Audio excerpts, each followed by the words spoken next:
अब हम आगे second phase of photosynthesis dark reaction देखेंगे 13.7। इसमें लिखा हुआ where are the ATP and NADPH used, मतलब कि जो लाइट रिएक्शन में हमें एसिमिलेटरी पावर एटीपी और एनएडीपीएच मिले थे, ये यूज़ कहाँ होगा? तो इसका सीधा सा आंसर है फोटोसिंथेसिस के सेकेंड और फाइनल फेज में, यानी कि डार्क फेज में।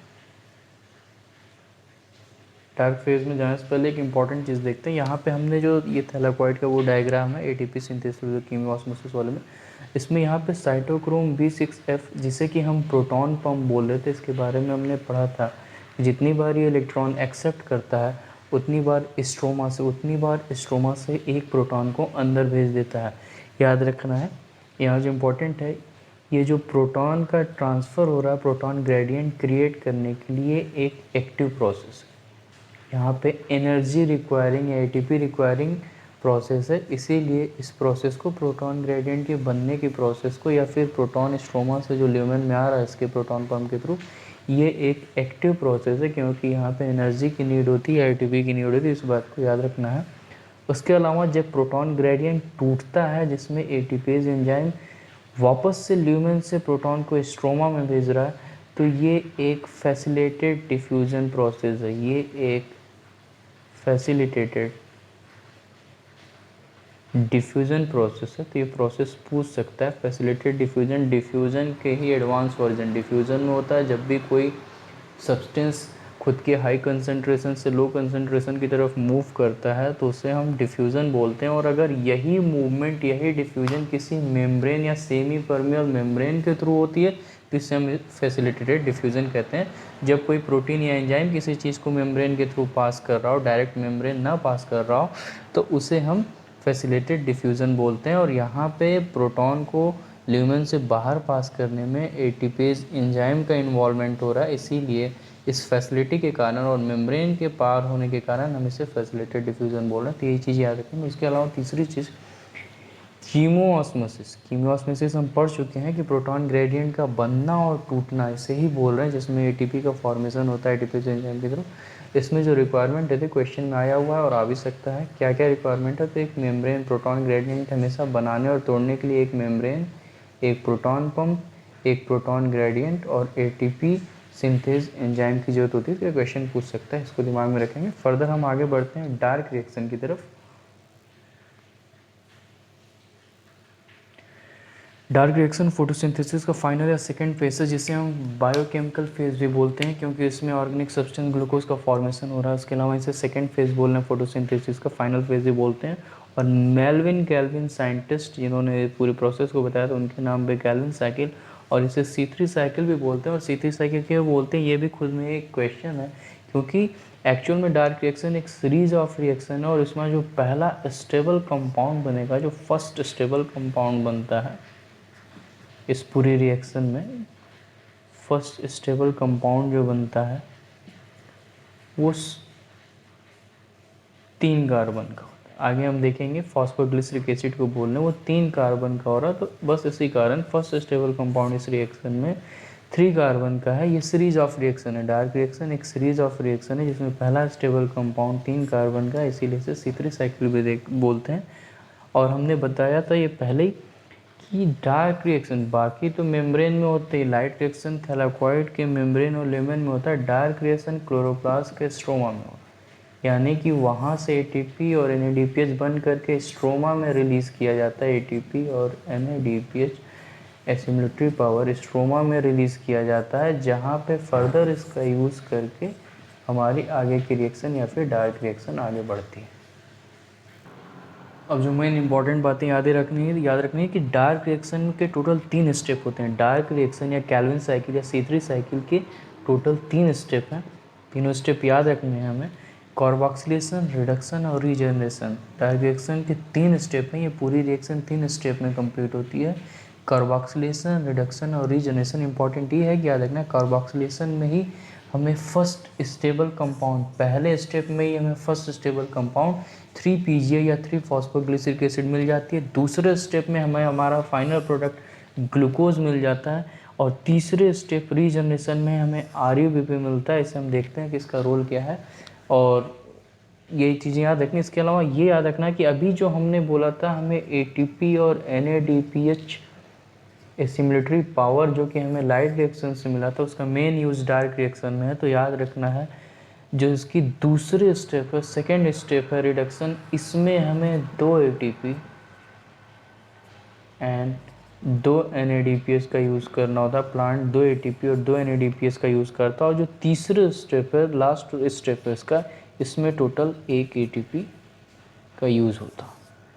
तो ओवरऑल एक CO2 के फिक्सेशन में 3 ATP और 2 NADPH यूज होते हैं। ओवरऑल हम अब जब देखेंगे तो एक CO2 के फिक्सेशन में 3 ATP एंड 2 NADPH यूज होते हैं। और जब एक CO2 का फिक्सेशन होता है तो हमें जो कंपाउंड मिलता है वो ये मिलता है, हमें एक CO2 के फिक्सेशन से जो कंपाउंड मिलता है वो 6H2O मिलता है। और जब 6 CO2 का फिक्सेशन होता है तब जा कर के, जब 6 CO2 का फिक्सेशन होता है तब जा कर के हमें ग्लूकोज मिलता है। तो ओवरऑल अगर हम बात करें एक ग्लूकोज मॉलिक्यूल के लिए तो हमें 6 कार्बन का फिक्सेशन कराना पड़ेगा। उस हिसाब से हमें टोटल 6 3 18 ATP और 12 NADPH प्लांट खर्च करता है। 18 ATP और 12 NADPH एक मॉलिक्यूल ग्लूकोज का बनाने के लिए, या फिर 6 कार्बन के फिक्सेशन के लिए। इंपॉर्टेंट चीज़ें थे, इसको हमें याद रखना है। फर्दर डार्क रिएक्शन देखें तो हमने बोला टोटल 3 स्टेप होते हैं उसमें, कार्बोक्सिलेशन, रिडक्शन और रीजनरेशन। कार्बोक्सिलेशन में हमें फर्स्ट स्टेबल कंपाउंड 3 कार्बन का मिल जाता है। एक्चुअल में कार्बोक्सिलेशन का मतलब होता है इनऑर्गेनिक कार्बन को ऑर्गेनिक कार्बन में कन्वर्ट करना। तो यहाँ पे CO2 जो कि इनऑर्गेनिक कार्बन था उसका फिक्सेशन होकर के वो ऑर्गेनिक कार्बन या 3PJ या फॉस्फोग्लिसरेट या ग्लिसरिक एसिड में चेंज हो जाता है। तो ये कार्बन फिक्सेशन या फिर कार्बोक्सिलेशन है। लास्ट में उसी का रिड्यूस करके उसको ट्रायोस फॉस्फेट में चेंज करते हैं, जो कि फर्दर कन्वर्ट हो जाता है सुक्रोज या स्टार्च में। और फिर बाद में यहाँ पे जो रीजनरेशन हम इसको देखते हैं। एक्चुअल में यहाँ जो कार्बन फिक्सेशन हो रहा है CO2 का जो फर्स्ट एक्सेप्टर होता है वो राइबोलोज 1,5-बिस फॉस्फेट है, और ये इसके साथ फिक्स होकर के तब जा कर के 3PGA बनाता है। इसको हम देखते हैं यहाँ पे।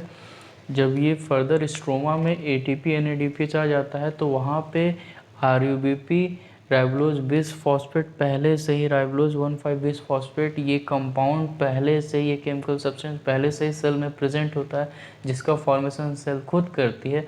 और साथ में इसके एंजाइम रुबिस्को, जो कि हम काफ़ी जानते हैं, पूरे बायोस्फीयर में सबसे ज़्यादा पाया जाने वाला एंजाइम है। तो रुबिस्को तो RUBP सेल बना करके रखती है प्लांट की सेल। स्ट्रोमा में RUBP प्रेजेंट होता है, साथ में रुबिस्को प्रेजेंट होती है। और याद होगा तो बाहर से जो प्लांट CO2 ले रहा है, जो हम रिएक्शन में देखते हैं, वो CO2 आता है। RUBP सेल में पहले से प्रेजेंट है, रुबिस्को पहले से प्रेजेंट है। RUBP 5 कार्बन का कंपाउंड है। बाहर से CO2 जो केमिकल रिएक्शन में हम फोटोसिंथेसिस की देख रहे थे कि हाँ प्लांट को जो CO2 की ज़रूरत है, वहाँ से CO2 मॉलिक्यूल एक लिया गया, यहाँ से एक मॉलिक्यूल RUBP का लिया गया। ये 5 कार्बन का कंपाउंड है। CO2 के साथ इसका फिक्सेशन होता है, इसका रिएक्शन या इसका कम्बिनेशन होता है। और इस कम्बिनेशन में, इस फिक्सेशन में जो हेल्प कर रहा है वो रुबिस्को एंजाइम है। रुबिस्को एंजाइम इन दोनों का फिक्सेशन करा करके, जो कि ये 5 कार्बन का, 1 कार्बन का कंपाउंड है, एक पहला स्टेबल कंपाउंड जो बनता है वो 6 कार्बन का है, बट ये अनस्टेबल कंपाउंड होता है। ये तुरंत टूट जाता है 3-3 कार्बन के 2 कंपाउंड में, जिसको फॉस्फोग्लिसरिक एसिड या फॉस्फोग्लिसरेट बोल रहे हैं, जो कि फर्स्ट स्टेबल कंपाउंड है, जिसके नाम पे डार्क रिएक्शन को C3 साइकिल भी बोला गया है। फर्दर इसका फॉस्फोराइलेशन कराते हैं, मतलब इसमें ATP को ऐड करते हैं, और यही ATP है जो हम वहाँ से मिला था हमें लाइट रिएक्शन से। यहाँ पे 2 मॉलिक्यूल के लिए टोटल 2 ATP का यूज़ करते हैं। इसका फॉस्फोराइलेशन कराते हैं तो हमें ग्लिसरेट का, फॉस्फोग्लिसरेट का या फॉस्फोग्लिसरिक एसिड का फॉस्फोराइलेशन कराते हैं, मतलब उसमें ATP ऐड करते हैं। 2 मॉलिक्यूल के लिए 2 ATP यूज़ कर रहे हैं। फिर ये फर्दर चेंज हो जाएगा डाईफॉस्फोग्लिसरिक एसिड में, और बाद में इसी डाईफॉस्फोग्लिसरिक एसिड का हम रिडक्शन कराते हैं। और रिडक्शन कराने के लिए हम इसे रिड्यूसिंग एजेंट जाएंगे, और रिड्यूसिंग एजेंट यहाँ पे कोई और नहीं जो हमें एसिलमेटरी पावर NADPH मिला था, तो 2 मॉलिक्यूल इसका बना है तो 2 मॉलिक्यूल NADPH का मिलेगा। फर्दर ये रिड्यूस होकर के फॉस्फोग्लिसरल एल्डिहाइड और DHAP, जिसका फुल फॉर्म, फर्दर ये फॉस्फोग्लिसरल एल्डिहाइड और DHAP कहने का मतलब डाई हाइड्रोक्सी एसीटोन फॉस्फेट, इसका लिख सकते हैं full form di hydroxy acetone phosphate. तो जब स्टार्टिंग में CO2 बाहर से ली गई, सेल में पहले से स्ट्रोमा में RUBP प्रेजेंट है, इस कंपाउंड का इसका फिक्सेशन होता है जिसमें ये एंजाइम रूबिस को हेल्प करती है, जिसके कारण हमें 6 कार्बन का अनस्टेबल कंपाउंड मिलता है। ये तुरंत 2-2 3-3 कार्बन के 2 कंपाउंड में टूट जाता है, जिसे हम फॉस्फोग्लिसरेट या फॉस्फोग्लिसरिक एसिड मिल बोल रहे हैं, जो कि डार्क रिएक्शन का पहला स्टेबल कंपाउंड है, जिसके नाम पे इसे हम C3 साइकिल भी बोल रहे हैं। फर्दर इसका फॉस्फोराइलेशन कराएंगे, ATP ऐड करेंगे, तो यही फॉस्फोग्लिसरिक एसिड का 2 मॉलिक्यूल डाईफॉस्फोग्लिसरिक एसिड में चेंज हो जाएगा। फर्दर इसका हम रिडक्शन करा देंगे, फर्दर यहाँ पे रिडक्शन करा देते हैं, जो कि सेकेंड प्रोसेस है। इतनी प्रोसेस यहाँ से यहाँ तक CO2 से इसका बन जाना, ये पहला है कार्बोक्सिलेशन, ये पहला है कार्बोक्सिलेशन, इसमें इनऑर्गेनिक CO2 ऑर्गेनिक CO2 में कन्वर्ट हो गया फॉस्फोग्लिसरिक एसिड में। फर्दर इसी का हमने फॉस्फोराइलेशन कराया, फिर रिडक्शन कराया रिड्यूसिंग एजेंट दे करके। अब ये तुरंत चेंज हो जाता है फॉस्फोग्लिसरल्डिहाइड और DHAP di hydroxy acetone phosphate, जिसे हम ट्रायोस फॉस्फेट भी बोलते हैं, इन्हें हम ट्रायोस फॉस्फेट बोलते हैं। ट्रायोस फॉस्फेट ही फर्दर स्टार्च या ग्लूकोज या सुक्रोज में चेंज हो जाते हैं, जो कि हमारा फाइनल प्रोडक्ट है। और इसी का कुछ पार्ट मिल करके एक और कंपाउंड बनाता है, ये ट्रायोस फॉस्फेट, इन्हें ट्रायोस फॉस्फेट भी बोल रहे हैं, NCERT में दिया हुआ, इन्हें ट्रायोस फॉस्फेट भी बोल रहे हैं। तो ट्रायोस फॉस्फेट ही फर्दर चेंज हो जाता है सुक्रोज या ग्लूकोज में, जो कि फाइनल प्रोडक्ट हमें चाहिए होता है, प्लांट को चाहिए होता है, प्लांट प्रोड्यूस करता है। इसी के कुछ पार्ट मिल करके एक और कंपाउंड बनाते हैं, जिसे बोल रहे हैं RUMP। और ये तीसरा फेज डायरेक्ट रिएक्शन का कार्बोक्सिलेशन पहला फेज, जिसमें इनऑर्गेनिक कार्बन ऑर्गेनिक कार्बन यानी कि CO2 फॉस्फोग्लिसरिक एसिड में चेंज हो गया। दूसरा फेज रिडक्शन, जिसमें कि ये फॉस्फोग्लिसरिक एसिड ट्रायोस फॉस्फेट में या DHAP या PGA ये दोनों आइसोमर, इसमें चेंज हो गया ये दूसरा, और इससे ग्लूकोज का बन जाना, ठीक, ये फाइनल प्रोडक्ट। इन्हीं दोनों कंपाउंड के कुछ पार्ट से RUMP का बनना, राइबोलोज मोनोफॉस्फेट का बनना।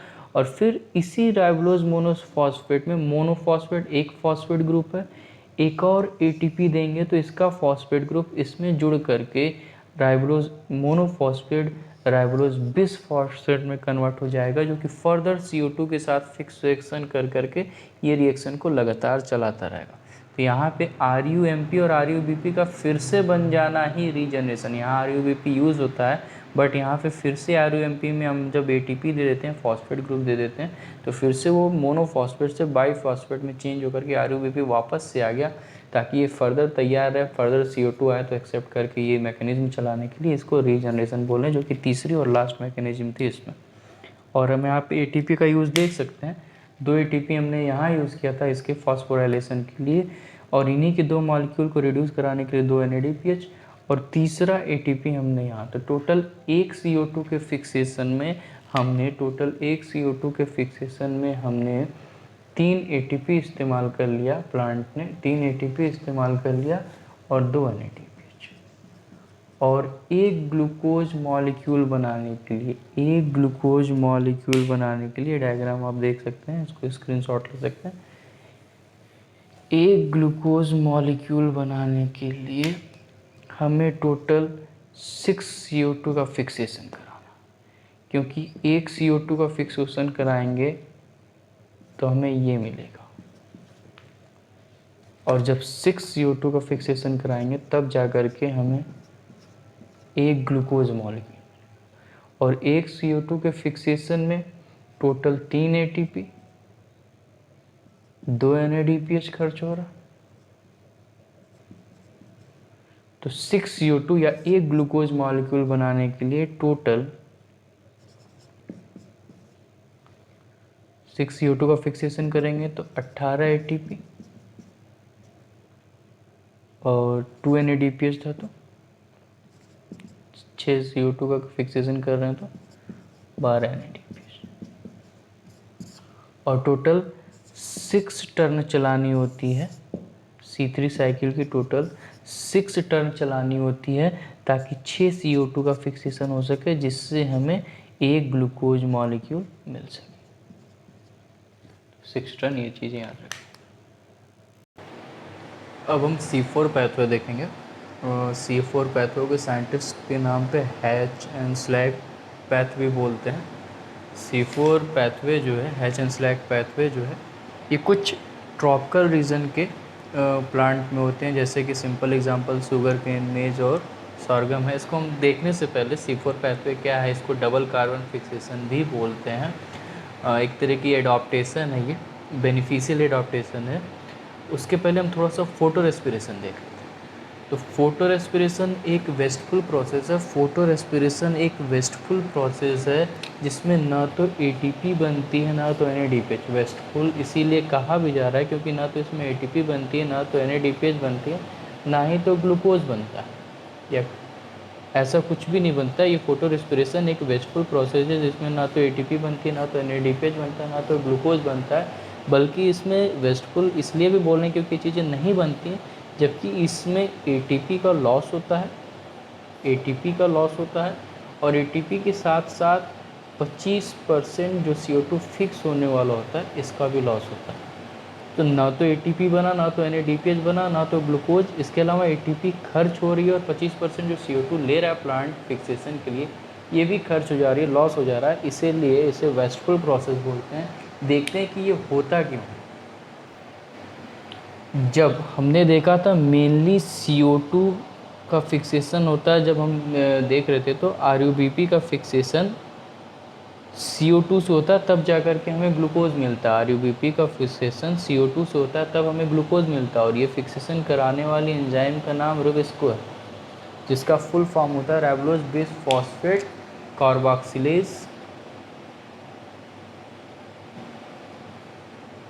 और O का मतलब ऑक्सीजनेज। एक्चुअल में रुबिस्को एंजाइम RUBP के साथ रहता है। RUBP हमेशा इस एंजाइम को लेकर के घूमता है ताकि ये CO2 आए तो इन दोनों का फिक्सेशन करा करके ग्लूकोज का फॉर्मेशन कर सके। बट रुबिस्को एंजाइम में जो लास्ट में आप 2 टर्म देख रहे हैं, कार्बोक्सिलेज और ऑक्सीजनेज, इसकी ये जो 2 पार्ट हैं, एक्चुअल में रुबिस्को को 2 प्रॉपर्टी देते हैं। रुबिस्को के पास प्रॉपर्टी होती है, टेंडेंसी होती है कि वो CO2 के साथ भी फिक्सेशन कर सकता है और O2 के साथ भी फिक्सेशन कर सकता है। इसके लास्ट में जो पार्ट दिए हुए हैं, कार्बोक्सिलेज, ऑक्सीजनेज, ये पार्ट इसको 2 प्रॉपर्टी या टेंडेंसी प्रोवाइड करते हैं कि ये CO2 के साथ भी फिक्सेशन कर सकता है और O2 के साथ भी फिक्सेशन कर सकता है। ये डिपेंड करता है कंसंट्रेशन, ये डिपेंड करता है कंसंट्रेशन पे। तो जिसका कंसंट्रेशन प्लांट में ज़्यादा होगा, रुबिस्को RUBP का फिक्सेशन उसी से करा देता है। अगर O2 ज़्यादा हो गया तो CO2 को छोड़ करके रुबिस्को एंजाइम RUBP का फिक्सेशन O2 से कराने लगता है। और जब ये प्रोसेस होती है तो ना तो हमें ग्लूकोज मिलता है, ना तो ATP, ना तो NADPH, बल्कि इसमें CO2 का लॉस हो जाता है। और इसीलिए इसी प्रोसेस को हम फोटो रेस्पिरेशन कर रहे हैं। जब RUBP का फिक्सेशन CO2 से ना हो कर के O2 से होने लगता है तो इसी को हम फोटो रेस्पिरेशन कहते हैं। और इस प्रोसेस में ना ही ग्लूकोज मिलता है, ना ही ATP, ना NADPH, बल्कि ATP खर्च होती है और जो CO2 ले रहा होता है प्लांट फिक्सेशन के लिए, इसका भी लॉस होता है। तो ठीक है, मैं बोल दिया रुबिस्को की प्रॉपर्टी है, जिसका कंसंट्रेशन ज़्यादा होगा उसका फिक्सेशन शुरू कर देगा।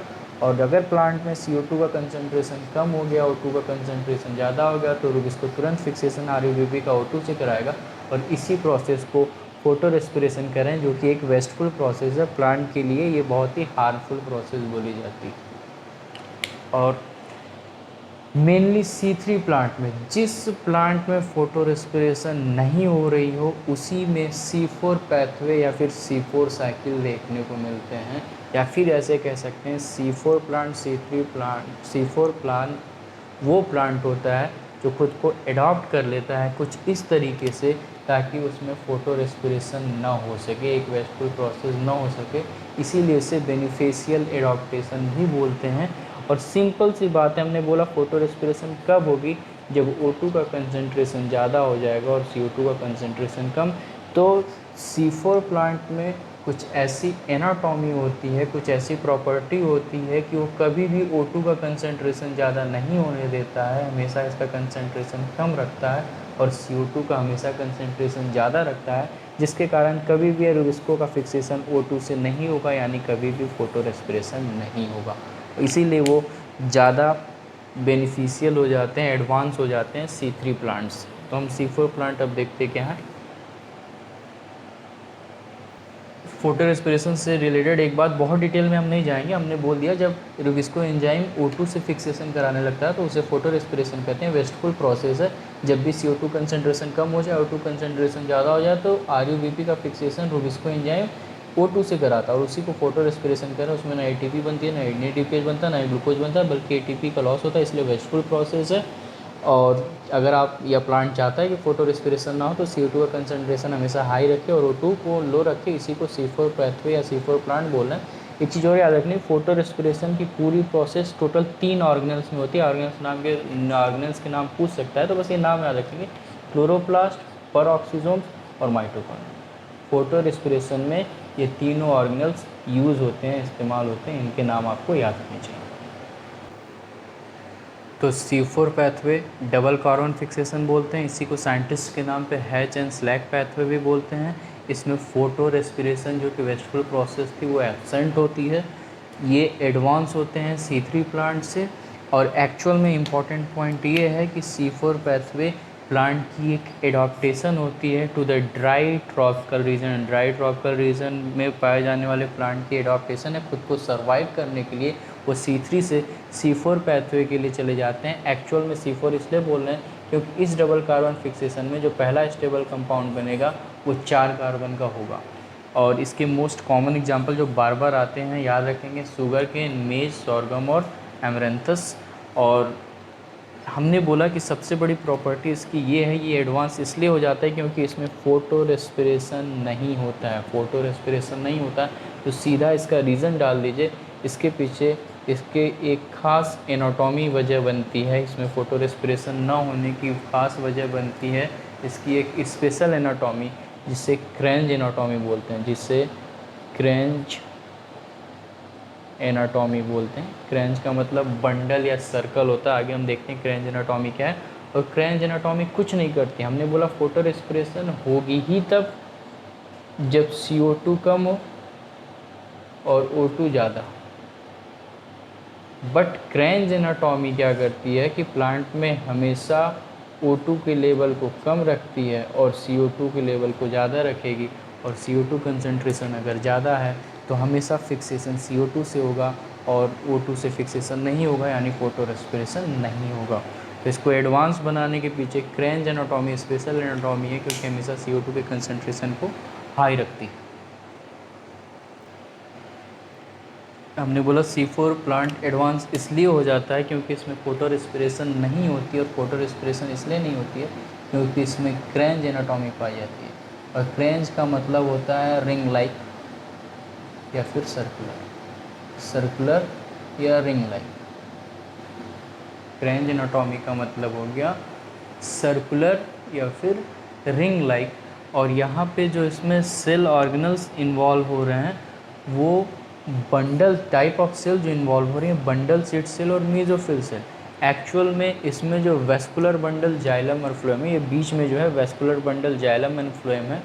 जाइलम एंड फ्लोएम या फिर वेस्कुलर बंडल के किनारे किनारे दो टाइप की सेल्स की अरेंजमेंट होती है, एक बंडल सीड सेल की और एक मेसोफिल सेल की। तो याद रहे, जैसे ही ये वेस्कुलर बंडल हो गया जाइलम और फ्लोएम, और जस्ट इसके बाहर अरेंज होंगी बंडल सीड सेल, जस्ट इसके बाहर अरेंज होंगी bundle sheath cell ring like manner में, बिल्कुल सर्कुलर मैनर में। और जस्ट इसी के बाहर एक और सर्कल होगी, ये मेसोफिल सेल। तो याद रहे, बाहर की तरफ मेसोफिल सेल है, फिर अंदर बंडल सीड है और अंदर फिर वेस्कुलर बंडल जाइलम या फ्लोएम। तो इसको याद रखना है, ये कैसी अरेंजमेंट है। और इसी सर्कुलर और रिंग लाइक अरेंजमेंट को ही हम क्रेंज एनाटॉमी बोल रहे हैं। और क्रेंज एनाटॉमी ही रिस्पॉन्सिबल होती है कि ये हमेशा CO2 के कंसंट्रेशन को हाई रखती है और CO2 का कंसंट्रेशन हाई है, मतलब कि रुबिस्को एंजाइम हमेशा RUBP का फिक्सेशन का फिक्सेशन CO2 से ही कराएगा, O2 से नहीं कराएगा, और O2 से नहीं कराया मतलब फोटो रेस्पिरेशन नहीं है।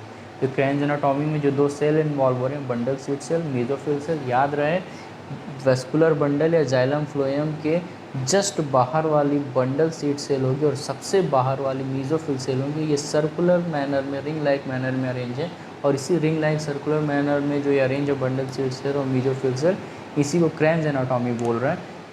और क्रेन्ज एनाटॉमी हमेशा CO2 कंसंट्रेशन को हाई रखेगी, O2 से फिक्सेशन नहीं है तो फोटो रेस्पिरेशन नहीं है, इसलिए एडवांस कहा जाता है।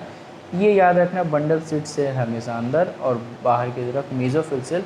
और हम एक बंडल सीट सेल को और एक मेसोफिल सेल को, सॉरी बाहर वाली मेसोफिल, एक मेसोफिल सेल और एक बंडल सीट सेल को देखेंगे कि कैसे इसमें कार्बन फिक्सेशन हो रही है। जनरली हमने बोला डबल फिक्सेशन, तो याद रहे बाहर मेसोफिल सेल में C4 साइकिल चलेगी, पहला फिक्सेशन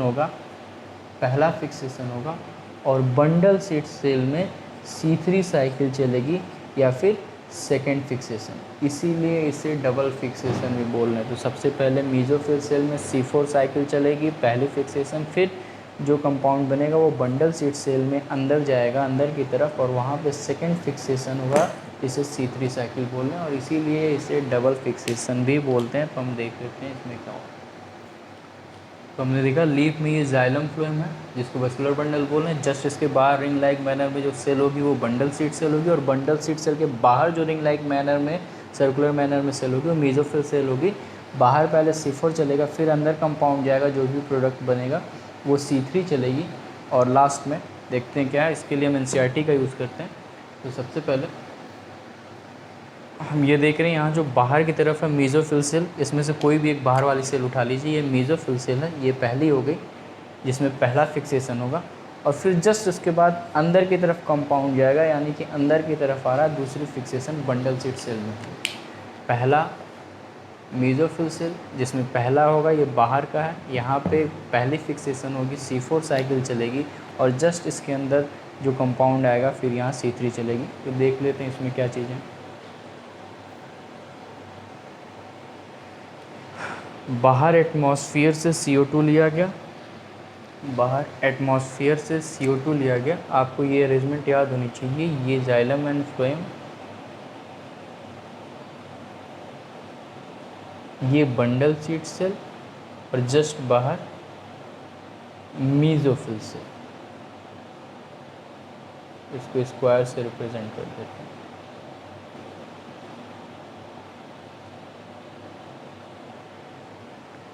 तो अभी हम मेसोफिल सेल या बाहर वाले सेल की बात कर रहे हैं। इसमें ये बाहर से एटमॉस्फेरिक CO2 आएगा मेसोफिल सेल में। याद रखना यहाँ पे जो CO2 है वो बाइकार्बोनेट के फॉर्म में है, SCO3- के फॉर्म में है। वहाँ पे जब बाहर से CO2 आ रहा था तो सीधे CO2 के फॉर्म में आ रहा था, यहाँ बाइकार्बोनेट के फॉर्म में आएगा। और वहाँ पे C3 साइकिल में हम देख रहे थे जो पहला एक्सेप्टर था वो रुबिस्को था, लेकिन यहाँ पे पहला एक्सेप्टर फॉस्फोइनॉल पायरुवेट है। बहुत इंपॉर्टेंट क्वेश्चन है। तो सबसे पहले यहाँ CO2 आएगा, किस फॉर्म में? SCO3 के फॉर्म में आएगा मेसोफिल सेल में, और यहाँ पे जो इसका फर्स्ट एक्सेप्टर होगा जिससे फिक्सेशन हो रही होगी वो फॉस्फोइनॉल पायरुवेट होगा। और वहाँ पे C3 से कंपेयर करते हुए चलेंगे, वहाँ सीधे CO2 आया था, रुबिस्को एंजाइम ने RUBP से फिक्सेशन कराया था। यहाँ पे SCO3 फॉर्म आता है कार्बन का, फॉस्फोइनॉल पायरुवेट इसका फर्स्ट एक्सेप्टर होता है। और यहाँ पे जो एंजाइम फिक्सेशन करा रही है रुबिस्को की जगह, यहाँ पे पेप कार्बोक्सिलेज या पेप केस है। तो यहाँ पे CO2 का प्राइमरी एक्सेप्टर 3 कार्बन का फॉस्फोइनॉल पायरुवेट या पेप है। C3 में याद रखेंगे वहाँ पे 5 कार्बन का RUBP था, वहाँ जो एंजाइम थी रुबिस्को थी, और यहाँ जो एंजाइम है वो पेप कार्बोक्सिलेज है या पेप केस भी इसको बोल रहे हैं। अब यहाँ पे फिक्सेशन होगा तो एक C4 एसिड बनेगी। ये C4 एसिड कोई और नहीं होती, पायरुविक एसिड है। ये पायरुविक एसिड है। ये पूरी प्रोसेस चलती है आपकी मेसोफिल सेल में। जैसे ही पायरुविक एसिड बन गई वो तुरंत इसको ट्रांसफ़र कर दिया जाता है अंदर की तरफ, अंदर की सेल्स में अंदर की तरफ पायरुविक एसिड यानी मीजोफिल सेल में पायरुविक एसिड बन गए C4 एसिड उसको बोल रहे हैं, वो आ जाती है बंडल सीड सेल में। बंडल सीड सेल में उसका कार्बोक्सिलेशन होता है, मतलब उसमें से CO2 मॉलिक्यूल हटा देते हैं, रिमूव कर देते हैं। ये जो C4 जो ये कि 4 कार्बन का जो कंपाउंड था, 3 कार्बन का फॉस्फोइनल पायरुवेट, 1 कार्बन यहाँ से, ये जो C4 एसिड या पायरुविक एसिड बनी है 4 कार्बन का कंपाउंड। अब डिकार्बोक्सिलेशन कहने का मतलब कार्बन को रिमूव करा देना, डिकार्बोक्सिलेशन कहने का मतलब CO2 का रिमूव करा देना। तो जो पायरुविक एसिड था 4 कार्बन का जो कंपाउंड था उससे CO2 हमने हटा दिया, और CO2 हटा दिया तो बचा 3 कार्बन। 3 कार्बन के एसिड को, 3 कार्बन के कंपाउंड को हम वापस से भेज देते हैं कहाँ पे, मीजोफिल सेल में, जो कि रीजनरेट करा देगा फॉस्फोइनल पायरुवेट का। सॉरी, एक चीज़ ध्यान देंगे, यहाँ पे जो C4 एसिड बन रही है पायरुविक एसिड नहीं, ऑक्सलो एसिटिक एसिड है। यहाँ पे याद रखेंगे, यहाँ पे 4 कार्बन का जो कंपाउंड बन रहा है फर्स्ट स्टेबल कंपाउंड, ये ऑक्सलो एसिटिक एसिड बनेगा। यहाँ पे जो कार्बन कंपाउंड 4 कार्बन का बन रहा है ये ऑक्सलो एसिटिक एसिड बनेगा। ऑक्सलो एसिटिक एसिड को भेज देते हैं बंडल सीड सेल में। बंडल सीड सेल में यहाँ पे डिकार्बोक्सिलेशन होगा, मतलब इस 4 कार्बन के कंपाउंड ऑक्सलो एसिटिक एसिड से CO2 रिमूव करा देंगे। CO2 रिमूव कराने के बाद 3 कार्बन का कंपाउंड बनेगा, ये पायरुविक एसिड, ये पायरुविक एसिड है। अब फर्दर ये पायरुविक एसिड को ऊपर वापस से मीजोफिल सेल में भेज देते हैं, जैसे वहाँ RUMP से RUBP बना रहे थे, यहाँ पे भी फर्स्ट एक्सेप्टर जो कि फॉस्फोइनल पायरुवेट है, इसको रीजनरेट कराने के लिए हम पायरुविक एसिड को यहाँ भेज देंगे। पायरुविक एसिड से ही फॉस्फोइनल पायरुवेट वापस से बन जाएगा। और यहाँ पे जो डिकार्बोक्सिलेशन है, इसमें से जो CO2 मॉलिक्यूल रिलीज़ हुआ है, ये फर्दर बंडल सीड सेल में ही वापस से बिल्कुल वही प्रोसेस चलेगी जो C3 में चल रही थी। कहने का मतलब यहाँ रुबिस्को एंजाइम भी होगी, RUBP भी होगा, और सेम वही प्रोसेस चलेगी जो C3 प्लांट में चलती है, जो अभी हमने थोड़ी देर पहले देखा था। तो यहाँ पे C4 साइकिल हुई, यहाँ पे C3 साइकिल चली, और इसीलिए इसको डबल फिक्सेशन कहते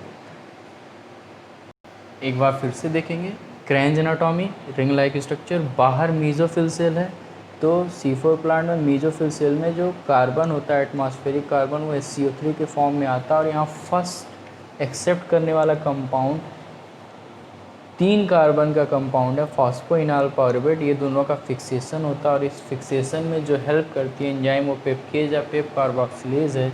फिर इन दोनों के फिक्सेशन से जो कंपाउंड बनेगा वो 4 कार्बन का ऑक्सलो एसिटिक एसिड बनेगा। अब इस ऑक्सलो एसिटिक एसिड को पहली फिक्सेशन के बाद हमें ऑक्सलो एसिटिक एसिड मिल गया, पहली फिक्सेशन के बाद ऑक्सलो एसिटिक मिल गया जो कि मीजोफिल सेल में था। अब मीजोफिल सेल से ऑक्सलो एसिटिक एसिड को भेज देंगे बंडल सीड सेल में। बंडल सीड सेल में इसमें से एक CO2 मॉलिक्यूल निकाल लेंगे, जिसको डिकार्बोक्सिलेशन बोल रहे हैं। 4 कार्बन के कंपाउंड ऑक्सलो एसिटिक एसिड से एक CO2 निकालेंगे, जिसको डिकार्बोक्सिलेशन बोल रहे हैं।